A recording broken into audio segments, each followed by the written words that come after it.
this is a mom that makes bad decisions, and the movie does not judge her for that. We're talking about If I Had Legs, I'd Kick You. This is one of many movies that have come out recently that we are catching up with because it is Art House Tuesday, and that's what we do around here on Tuesdays, or actually every day, but particularly on Tuesdays. This is a great little drama starring Rose Byrne. Alonso, please tell us about it. You need to be a team. This whole... I know. The problem with that logic, though, is that I'm not a housewife. I work, too. Oh, Yeah, Rose Byrne is great in this. She plays Linda, a harried mother. She's married, but her husband has a job that takes him away from home a lot. So she is left to deal with a lot of things on her own, including their child, who is grappling with a never quite described ailment, and a huge hole that has emerged in the bedroom of their apartment, necessitating that she and the daughter go live in this hotel. While trying to balance all of this stuff, Linda has a job herself. And when she's not at her own job, she is pouring out all of her problems to her therapist, played by Conan O'Brien. She strikes up something of a friendship with a fellow hotel patron, played by A$AP Rocky. And the vice of her life just keeps getting tighter and tighter and tighter, and she's trying to balance everybody else's needs and dealing with her own, and doing a lot of self-medicating with the wine that they sell at the hotel. And it's just a movie that where you can just feel the tension growing and growing, and that really manifests in Rose Byrne's performance, which grows just increasingly like driven to the edge. This would be a cool double feature with Night Bitch. Yeah, I've seen that comparison. Yeah. Yeah, and that it's a, motherhood is not for wimps a movie. Much is demanded of you, and very little grace or gratitude is thrown your way.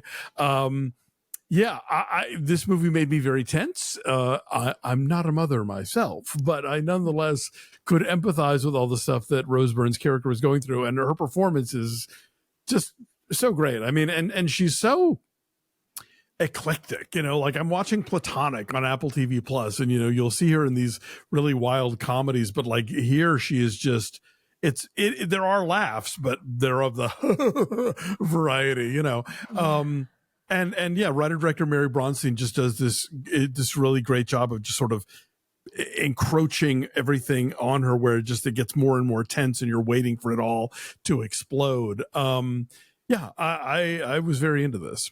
Yeah, and you see that with the way that Bronstein frames Byrne from the very beginning, because it's a lot of really extreme close-ups. Yeah. And so that creates a sense of tension. It creates a sense of claustrophobia, that there is nowhere for her to run, that, that she's got all the plates spinning, and then more plates show up.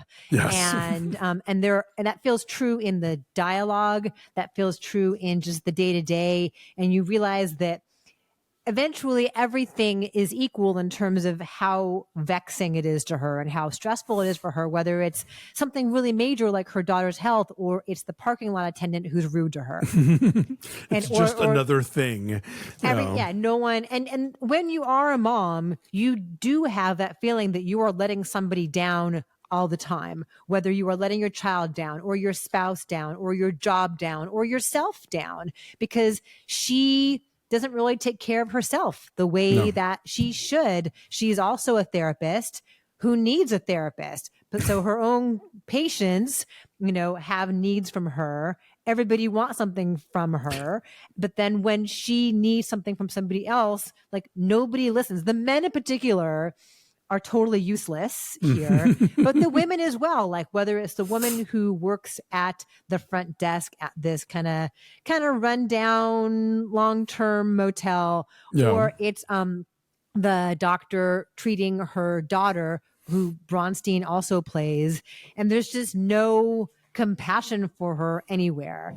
And you see that it eventually takes form in these kind of flights of fancy, these kind of abstract departures from reality, not unlike Urchin, which we talked about recently. You have this character who they don't spell it out for you. They don't exactly, tell you what this means or where you're going, but you can imply, or you can infer rather, what this means to her. Yeah. Rose Byrne is great. And this movie is just sort of relentlessly tense, but in ways that are heightened, but also if you've ever experienced any of this, there's also a great deal of emotional truth to it.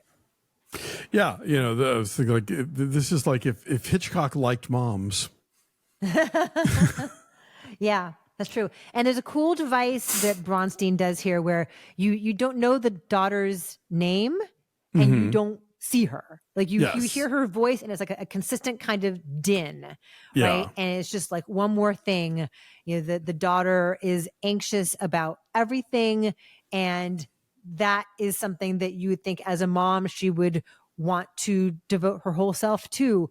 But this is a mom that makes bad decisions and the movie does not judge her for that. Yeah.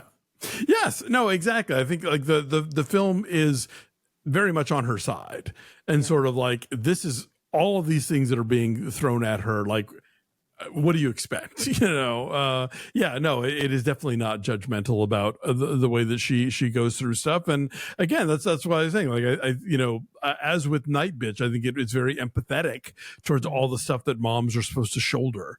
And, and how that just you reach that breaking point. Yeah. Conan O'Brien in a rare dramatic role. Yeah, he's really good. He's this sort of quiet center. And I was like, okay, yeah, it's not just gimmicky. Like he's quite good in this. He's the quiet center, but he doesn't say the right thing at the right time. Oh no, he's a shitty therapist, but the performance is good. And A$AP Rocky, who was one of my favorite things in Highest to Lowest, is also really good here. He is. It is A$AP Rocky here. And that is a totally different kind of role from Highest to Lowest. Really different performance. Like he's really charming here. Like he's not trying to be charming in Highest to Lowest. He's meant to be kind of a desperate, menacing figure. But here he's funny and he's sweet. And he's like the one guy who maybe is interested in being kind to her. Yeah. But she's so swept up in her own mania and her own self-pity at times that she can't even see that and kind of rejects him too. Reciprocate in any way, yeah. Yeah, Danielle Macdonald really good in this too. And again, like another example of moms having a hard time momming. Yeah. Yeah. There is so much that's out there in terms of like social media and people putting out, this impossible standards as far as how you should schedule your day and live your life. Trad wives. Trad wives, totally. And so this is just a nice bracing kind of example of honesty. Yeah.